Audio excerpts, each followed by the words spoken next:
ಈಗ ಸರ್ ಹೇಳ್ದಂಗೆ 40 ವರ್ಷ ಸೂರ್ಯ ಸಿಟಿ ಇವ್ರ ಯೋಗ್ಯತೆಗೆ ಆಗಿರೋದನ್ನೇ ಮಾಡ್ಲಿಕ್ಕೆ ಆಗ್ತಾ ಇಲ್ಲಾರೋ ಅಂತ ನಾಲಾಯಕು ಸರ್ಕಾರ KMF ಅವರೇನೆ ಇವ್ರಿಗೆ ಒಂದು ಅವಾರ್ಡ್ ಸಹ ಕೊಟ್ಟಿದ್ದಾರೆ ಈ ಗ್ರಾಮಕ್ಕೆ. ಯಾರು? DK ಶಿವಕುಮಾರ್ ಅವರ ಸೋದರ DK ಸುರೇಶ್ ಅವರು ಅವರೇ ಖುದ್ದು ನಿಂತು ಕೊಟ್ಟಿರುವಂತದ್ದು. ಆದ್ರೆ ಇವತ್ತೇನ್ ಹೇಳ್ತಾ ಇದಾರೆ ಅವರು, ಈ ಭಾಗದಲ್ಲಿ ರೈತರಿಲ್ಲ, ಇವು ಕೂಡ 2 ಕೋಟಿಯಿಂದ ನಾವು ಜೀವನ ನಡೆಸೋದಕ್ಕಾಗಲ್ಲ ಮುಂದಿನ ದಿನದಲ್ಲಿ. ಇವತ್ತು ನಡೀಬಹುದು. ಅವರು ನಿಜವಾದ ರೈತರಲ್ಲ, ಅವರು ದಳ್ಳಾಳಿಗಳು ಅಥವಾ ಬ್ರೋಕರ್ಸ್ ಅಂತ ಏನ್ ಕರಿತೀವಿ ಅವ್ರುಗಳು ಒಪ್ಕೊಂಡಿರುವಂತವ್ರು. ಆಮೇಲೆ DK ಶಿವಕುಮಾರ್ ಅವ್ರು ಯಾರು? Real estate agent, real estate broker. ಯಾಕೆಂದ್ರೆ ಬೆಂಗಳೂರಿನಲ್ಲಿ ಒಂದು ಸಭೆಯಲ್ಲಿ ಅವ್ರು ಹೇಳಿದ್ದಾರೆ ನೇರವಾಗಿ, ಇಲ್ಲಿವರೆಗೂ ಒಂದೇ ಒಂದು ಅಭಿವೃದ್ಧಿ ಕಾರ್ಯವನ್ನು ಕಾಮಗಾರಿಗೆ ಗುದ್ಲಿ ಪೂಜೆ ಮಾಡ್ಲಿಕ್ಕಾಗದಂತ ಅಯೋಗ್ಯ ನಾಲಾಯಕ ಸರ್ಕಾರಗಳಿಗೆ ರೈತರು ಸಮಾಧಿ ಮೇಲೆ ರೈತರ ಇದನ್ನ ಕಿತ್ಕೊಂಡು ಇಂಥ ಫಲವತ್ತಾದ ಭೂಮಿ ಕಿತ್ಕೊಂಡು ಮಾಡೋ ಅವಶ್ಯಕತೆ ದರ್ದು ತುರ್ತು ಏನಿದೆ? ಟೌನ್ಶಿಪ್ ಸೂಚಿಸ್ತಾ ಇಲ್ಲ, ಟೌನ್ಶಿಪ್ ವಿರೋಧವಾಗಿ ರೈತರ ಪರವಾಗಿ ನಾವು ಬೆಂಬಲ ಸೂಚಿಸ್ತಾ ಇದೀವಿ. ಇಲ್ಲಿ 3 ವಿಷಯಗಳನ್ನ ವ್ಯವಸ್ಥೆ ಮತ್ತು ಜನರು ಗಮನದಲ್ಲಿಟ್ಕೋಬೇಕು. ಒಂದು, ಬೆಂಗಳೂರನ್ನ ಈಗಾಗಲೇ ಮಹಾನಗರ ಸುಮಾರು 1-1.5 ಕೋಟಿ ಜನರು ಬಂದು ಬೆಂಗಳೂರನ್ನ ಆಲ್ರೆಡಿ ಹಾಳು ಮಾಡಿ ಹಾಕಿದ್ದಾರೆ. ಬೆಂಗಳೂರಿಗೆ ಸಂಪನ್ಮೂಲಗಳನ್ನ ಹೊಂದಿಸೋದ್ರಲ್ಲೇ ಇನ್ನು ಮುಂದಿನ ದಿನಗಳಲ್ಲಿ ಬೆಂಗಳೂರು ಏನಾಗುತ್ತೆ ಅನ್ನೋ ಭಯವೇ ಈಗ ಆಲ್ರೆಡಿ ನಮ್ಮನ್ನ ಕಾಡ್ತಾ ಇದೆ. ಒಂದು ವಿಚಾರ. ಎರಡನೇದು, ಈ ದೇಶದ ಬೆನ್ನೆಲುಬು ರೈತ.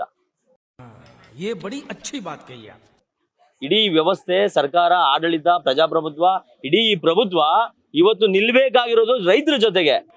ಯಾವ್ದೋ ಟೌನ್ಶಿಪ್ ಯಾರೋ ಎಲ್ಲಿಂದನೋ ಬಂದು ಐಷಾರಾಮಿ ಮನೆಗಳನ್ನ ಇನ್ನೊಂದನ್ನ ಕಟ್ಕೊಂಡು ಅವ್ರ ಜೊತೆಗೆ ನಿಲ್ಬೇಕಾಗಿರೋ ಅವಶ್ಯಕತೆ. ಅವ್ರು ಹೆಂಗಾದ್ರೂ ಬದುಕ್ತಾರೆ, ಎಲ್ಲಾದ್ರೂ ಬದುಕ್ತಾರೆ. ಇಲ್ಲಿಂದ ಅಲ್ಲೇ ಅವನು DK ಶಿವಕುಮಾರ್ ದಯವಿಟ್ಟು ಅಲ್ಲೇ ಇನ್ನೊಂದೆರಡು ಶೋಭನೋ ಇನ್ನೊಂದು ಮತ್ತೊಂದು ಕಟ್ಕೊಂಡು ಅಲ್ಲೇ ಕೊಡಿ ಸ್ವಾಮಿ.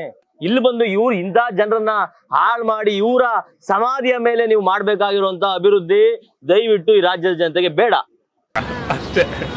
ಮೂರನೇ ವಿಷಯ, ಈಗಾಗ್ಲೇ ಇವರ ಯೋಗ್ಯತೆಗೆ ಈಗಾಗ್ಲೇ ಈ ಬೆಂಗಳೂರು ಸುತ್ತಮುತ್ತ ಮಾಡಿರೋ KDB ಅಕ್ವೈರ್ ಮಾಡ್ಕೊಂಡು ನಾವು ದೊಡ್ಡ ಕೈಗಾರಿಕಾ ಅದ್ ಮಾಡ್ಬಿಡ್ತೀವಿ ಅಂತ ಮಾಡಿರೋ ಸ್ಥಳಗಳಲ್ಲಿ ಇವ್ರೇನ್ ಅಭಿವೃದ್ಧಿ ಮಾಡಿದ್ದಾರೆ?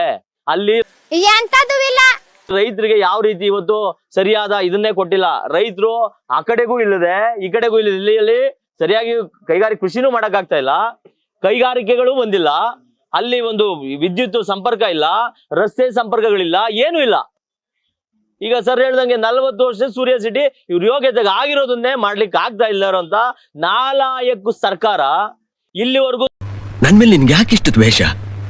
ನಾನು ಏನ್ ತಪ್ಪು ಮಾಡಿದೀನಿ? ಸ್ವತಃ ಇಲ್ಲಿವರೆಗೂ ಒಂದೇ ಒಂದು ಅಭಿವೃದ್ಧಿ ಕಾರ್ಯವನ್ನು ಕಾಮಗಾರಿಗೆ ಗುದ್ಲಿ ಪೂಜೆ ಮಾಡ್ಲಿಕ್ಕಾಗದಂತ ಅಯೋಗ್ಯ ನಾಲಾಯಕ ಸರ್ಕಾರಗಳಿಗೆ ರೈತರು ಸಮಾಧಿ ಮೇಲೆ ರೈತರ ಇದನ್ನ ಕಿತ್ಕೊಂಡು ಇಂಥ ಫಲವತ್ತಾದ ಭೂಮಿ ಕಿತ್ಕೊಂಡು ಮಾಡೋ ಅವಶ್ಯಕತೆ ದರ್ದು ತುರ್ತು ಏನಿದೆ?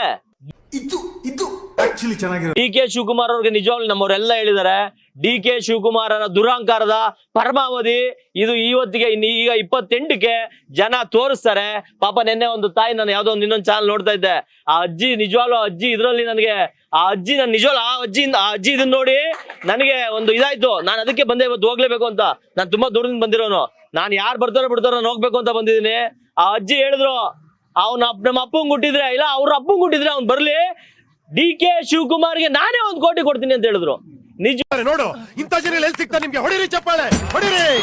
ಇದು ನಮ್ ದೇಶ ಅಂದ್ರೆ ಇಂಥ ದೇಶದ ಬಗ್ಗೆ ಕೆಡ್ದ ಮಾತಾಡ್ತೀಯ ನೀನು. ನಿಜವಾಗ್ಲೂ ಅಂತ ಗಂಡು ಇದಿರೋ ಅಂತ ಬಿಡದಿಲ್ಲ. ನಿಜವಾಗ್ಲೂ ಇವ್ರು ಮಾಡ್ತಾ ಇರೋದು 1.5 ವರ್ಷದಿಂದ ಇವ್ರು ಏನ್ ಕೂತಿದ್ದಾರೆ ಇದು ಸಾಮಾನ್ಯ ಅಲ್ಲ. ರೈತರು ಇವತ್ತಿರೋ ರೈತರಿಗಿರುವಂತ ಕಷ್ಟಗಳ ಮಧ್ಯೆ, ಅಂದ್ರೆ ಅವ್ರಿಗಿರುವಂತ ಇದ್ರಗಳ ಮಧ್ಯೆ ಏನ್ ಹೇಳ್ತೀವಿ, ಸ್ಪರ್ಧಾತ್ಮಕ ಇರ್ಬೋದು, ಬೇರೆ ಬೇರೆ ಎಲ್ಲ ಏನು ರೈತರದ್ದು ಬೆಳೆ ಇದಿರ್ಬೋದು, ಕ್ರಿಮಿ ಸಮಸ್ಯೆ, ಏನೆಲ್ಲ ಸಮಸ್ಯೆಗಳಿದೆ ಇವತ್ತು. ಎಲ್ಲ ಸಮಸ್ಯೆಯನ್ನು ಮೀರಿ 1.5 ವರ್ಷದಿಂದ ತಮ್ಮ ಅಸ್ತಿತ್ವವನ್ನ ಉಳಿಸ್ಕೊಳ್ಳೋದಕ್ಕೆ ಇವತ್ತು ಬಿಡದಿ ರೈತರು ಏನ್ ಹೋರಾಟ ಮಾಡ್ತಾರೆ, ಅವರ ಜೊತೆಗೆ ಕರ್ನಾಟಕ ರಾಷ್ಟ್ರ ಸಮಿತಿ ಪಕ್ಷ ಪ್ರಾಮಾಣಿಕವಾಗಿ ನಿಮ್ ಜೊತೆ ಇರ್ತೀವಮ್ಮ, ಪ್ರಾಮಾಣಿಕವಾಗಿ ನಿಮ್ ಜೊತೆ ಇರ್ತೀವಿ ನಾವು. ನಾನು ಓದಿರೋ ಪ್ರಕಾರ ನಾನು ಹೇಳ್ತೀನಿ, ನನ್ಗೆ ಈ ಸ್ಟ್ರೈಕ್ ಎಲ್ಲ ನಾನು ನೋಡಿಲ್ಲ, ಈ 1 ವಾರದಿಂದ ಅಷ್ಟೇ ನೋಡ್ತಿರೋದು.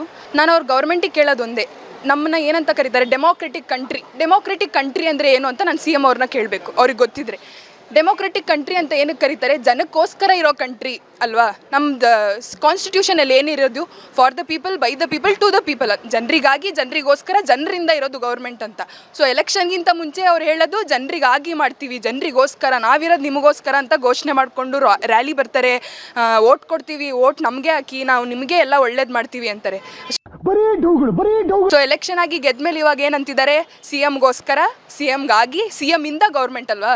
ಸೊ ಎಲ್ಲೆಲ್ಲೂ ಕಟ್ಸ್ಬಿಟ್ಟಿದ್ದಿ, ನಂದೇ ನಂದೇ ನಂದೇ ಅಂತ ಎಲ್ಲೂ ಹೊಡೆದ್ಬಿಟ್ಟಿದ್ದಿ. ಅದೆಲ್ಲ ಮಾಡು ಅಕ್ವೈರು. ಆ ಬೆಂಗಳೂರುಪೇಟೆ ಕಾರ್ ಓಡಿಸ್ಕೊಂಡು ಹೋಗೋಕ್ಕಲ್ಲ, ಗುಂಡಿ ಹತ್ತಾಗೂ ಬೀಳ್ತದೆ, ಇತ್ತಾಗೂ ಬೀಳ್ತದೆ. ಆ ಗುಂಡಿಗಳು ಮುಚ್ಚಕ್ಕೆ ತಾಕತ್ತಿಲ್ವೇ ನಿನಗೆ? ಇಲ್ಲಿ ಬಂದು ಅಕ್ವೈರ್ ಮಾಡ್ತೀನಿ. ರೈತರು ತಲೆ ಹೊಡೆಯೋದು ಯಾಕೆ? ನಿಮ್ಮ ಜೀವನದಲ್ಲಿ ನೀವು ಬದುಕ್ರಿ. No comments. ಇಲ್ಲ ಸರ್. ಇನ್ನೊಬ್ರದ್ದು ಯಾಕೆ ಕಿತ್ಕೋಬೇಕು? ನಮ್ಮ ಮೊಮ್ಮಕ್ಕಳು ನಾವೆಲ್ಲ ಬದುಕಬೇಕು ತಾನೆ ವ್ಯವಸಾಯ ಮಾಡಿ. ನಾವು ಇಷ್ಟು ಹೇಳಕ್ಕೆ ಇಷ್ಟಪಡ್ತೀನಿ. ಓಕೆ ಫ್ರೆಂಡ್, ಬಾಯ್. ಮತ್ತೆ ಭೇಟಿಯಾಗೋಣ. ನಮಸ್ಕಾರ.